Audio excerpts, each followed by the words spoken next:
Senator from San Juan is still available for a few questions. Anytime coming for you, Senator Marcoleta. Salamat po, Mr. President.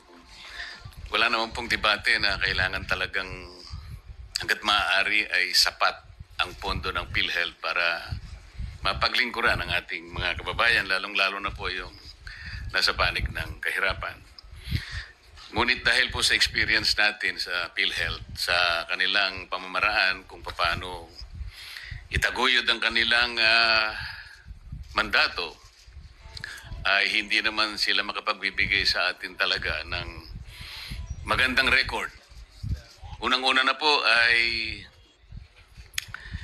halimbawa po yung konsulta package, Mr. President. Magkano po ba yung konsulta package ngayon, Mr. President?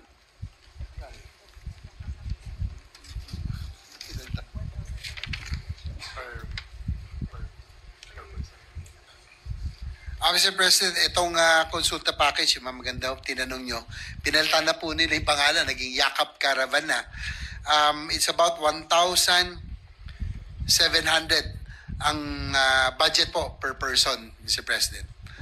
Magkano po, Mr. President? 1,700 pesos. Yan po yata sa konsulta package, Mr. President. Kasama pa po yata yung serbisyo ng doktor, tama po? Yes, Mr. President, kasama po yung serbisyo ng doktor, basic check-ups, no? Lab test, and yung pinaka-basic po na... Kasama po yung laboratorio, Mr. President. Dapat po, kasama po, Mr. Sa President. palagay po ninyo, magkano po? 1,700. Sa 1,700 po ba, Mr. President, kasama na po yung serbisyo ng doktor, laboratorio.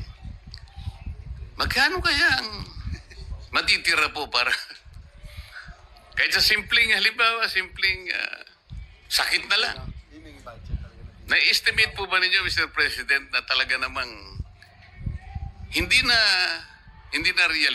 realistic naman yung 1,700. Siguro po nung 1950 siguro, baka sakaling mataas pa po ang mataas pa po ang halaga ng piso noon. 1950 siguro, ang palitan ng dolyar siguro, baka mas mataas pa yung, baka isa 5 centimos natin noon isang dolyar ng Amerikano, Mr. President. Hindi ko po alam. Kasi si Senador Jinggoy po, napanganak na ng 1950s. Ako po, 60s po ako Ano po, realistic po yung 1,700 na konsulta package, Mr. President? Ito bang 1,700? Does that include the professional fee of the Yes, doctors? Mr. President. Kasama yung laboratorio. Ano pa po Is it kaya the ang standard mabibili? rate of all the doctors? Is it the Yes, standard Mr. fee? President. Kaya po, okay lang po yung masapatan po talaga. How did they derive on that figure? Baka masasagot po ng inyong butihing kapatid, Mr. President. Yes, Mr. President, sa totoo lang po na medyo titignan nyo 1,700 for the basic check-ups and lab test, including doctors, para pong ulo pa. Pero tinaas na po natin to tinaas na po ito na nung una po ay 1,200.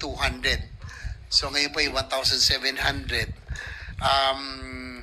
Pero sana nga po ay inaano natin ng PhilHealth na aside from the case rates at iba pa, na magtaas po sila para naman maging mas maging katotohanan. Tama po kayo. And I agree with you na hindi na ho realistic. Pero kahit pa paano, this is the budget that was given to all Do you have any breakdown of it? Kasi ang laboratory test, pagka CBC, yung complete blood count, lagpas 1,000 na po yan. Kung kumpleto talaga yung gusto nyo malaman sa inyong sa resulta sa blood test. Tapos may doctor's fee pa. I don't think that is sufficient enough. In 1,700 is sufficient enough. Yun nga po That's ang my aking take. tinatanong, Mr. President, kung sino po ang kumuwenta nito. Kung ang kumuwenta po nito ay taga dito sa ating bansa o baka naman po sa ibang bansa po na ibang klaseng salapi ang kanilang ginamit. Kaya nakakapagtaka po, pag pinag-uusapan po natin ng isang napakamahalagang pasilidad na talagang magiging sandigan po ng ating mga kababayan sa panahon ng kanilang karamdaman. Pero kung 1,700 po, alam po nyo, yung aking pong bunsong anak, meron pong isang simpleng alaga na aso. Alam po ba ninyo kung magkano po ang nagagastan niya yung parang paliguan? Kasi po may shampoo pa po yata ang importante na yung meron tagagupit po ng kanyang pati kuko po ginugupit at nagkaroon po ng Grooming. yung 1,700 po para sa aso hindi pa po Sapat. sapat eh. Itong pinag-uusapan po natin, Mr. President, Your Honor, tao po mga tao po ito. Kaya po, hindi po magiging maganda kahit na po pag-usapan natin ang napakagandang pinaka-noblest na objective po ng PhilHealth. Kapag ka itong ganitong klaseng mga pamamaraan ay hindi po nila talaga babalikatin, para lang po tayong nagpapatintero dito, Mr. President. Tingnan po ninyo, Mr. President. Based on PhilHealth's latest data, while 102 million Filipinos have registered with PhilHealth, only 27.8 million or 24% are enrolled with Consulta. So, naka-enroll po sa Consulta. Ilan percent po? 24% lang po ang naka-enroll out of 102 million registrants. Kahit na po naka-register, kung 1,700 lamang po ang package, baka po sa daga pwede po ito, Mr. Hindi, President. gusto ko lang po malaman kung kanino po galing yung 1,700 pesos per package. Kung PhilHealth ba? Sino ba? Where Kaya did po that nung figure tinanong ko po, Mr. come from? President, ang sagot po ay 1,700, sinagot po ng ating Yeah. Where did that figure come from? Siguro. Yes, Mr. President, actually nagpapasalamat ako kay Senator Marcoleta for pointing this out. Talagang talagang kung titingnan niyo parang kulang talaga, no? Realistically. Pero yun nga po ang nilalaban ho natin sa PhilHealth ngayon. Hopefully with this new administration under Dr. Mercado na maiba naman ang magiging direksyon ng PhilHealth. Dati po kasi nung panahon ni Manuel Ledesma, parang yung pagtrato niya sa PhilHealth para pong ginawang private corporation na alam niyo naman ho, Mr. President, sa insurance, ang ugali ng private insurance, kung makakatakas sa liabilities yung mga dapat nilang bayarin, doon po sila kumikita at the end of the year, pinagmamalaki nila yung kanilang savings and kanilang kinita, no? Pero in the case of PhilHealth, dapat po, dahil po yung government agency, and this is the only agency that is tasked to implement universal healthcare, dapat po talaga ay inuubos ito sa ating mga pasyente, sa ating mga kababayan. Hopefully, Mr. President, with the new PhilHealth head who committed to adjust yung pong kanilang case rates, and they committed also to increase the participation of PhilHealth in every hospital billing, siguro dapat maitaas na rin po natin. And sana po maitaas na rin po natin ito pong iba pang mga bagay tulad ng pong itong sa konsulta package, no, na yung 1,700. If we can only increase all of this,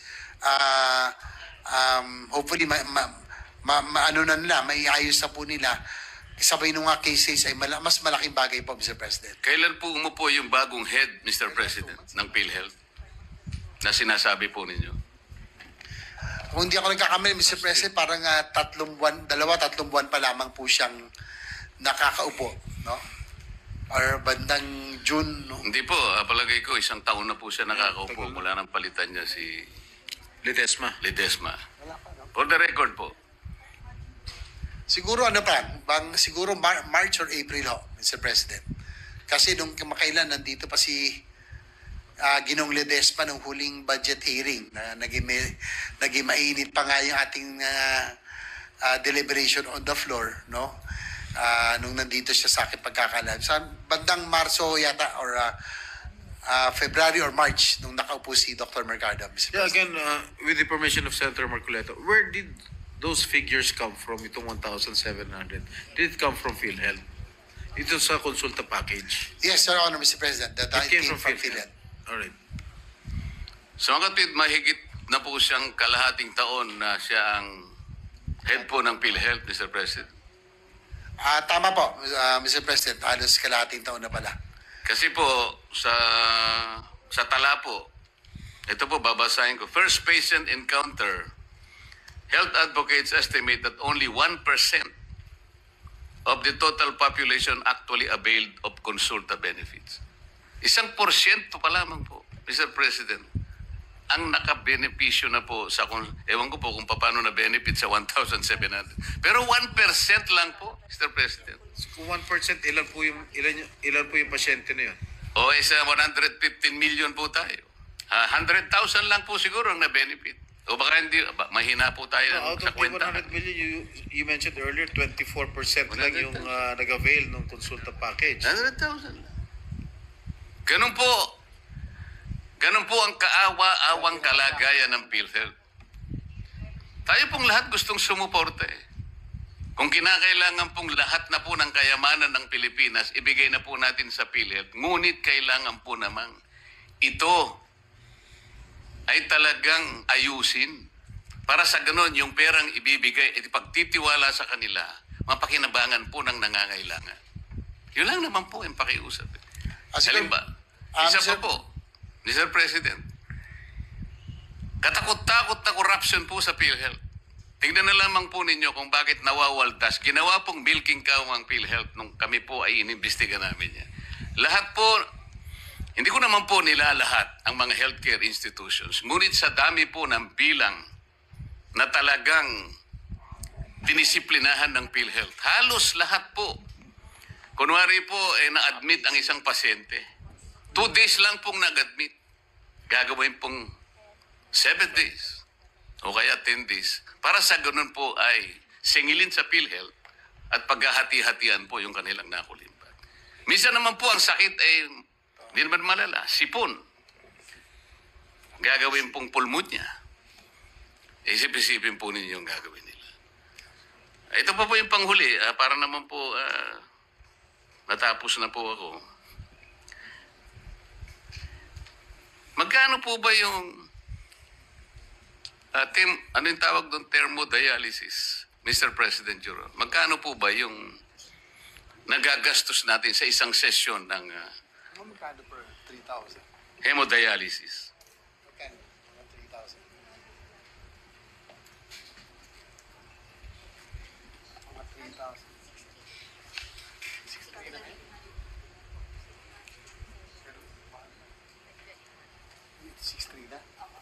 Your Honor, Mr. President, sa huli pong itong latest, nasa 6,350 na per session. Per Your session?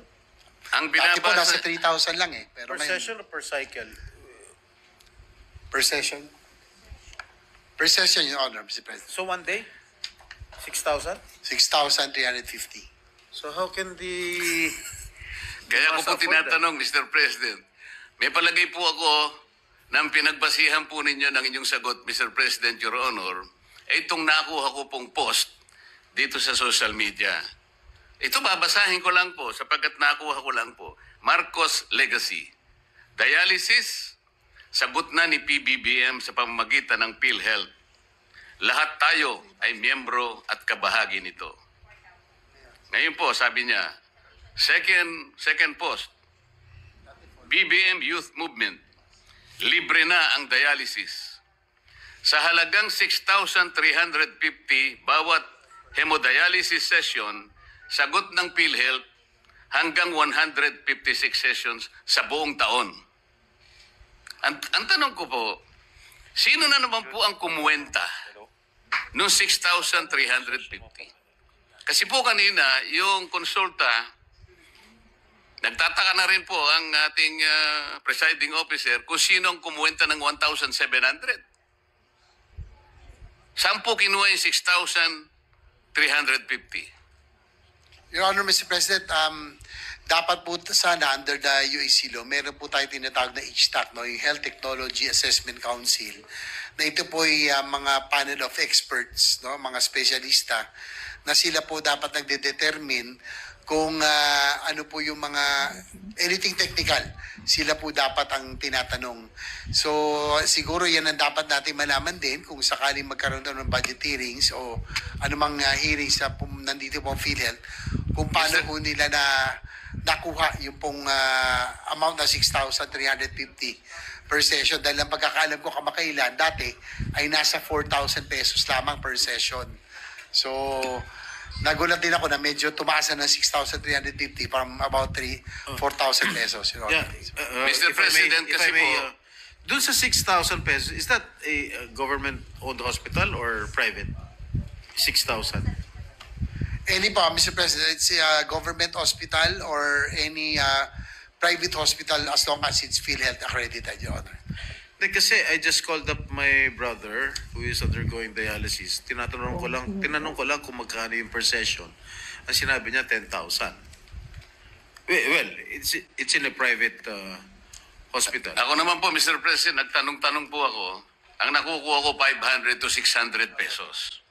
Kasi Per session. per session po. Kasi Private. kung 156 sessions per year, yung 6,350, halos 1,000,000 po yun sa isang taon. Ang budget po ng PhilHealth sa dialysis is 20 billion.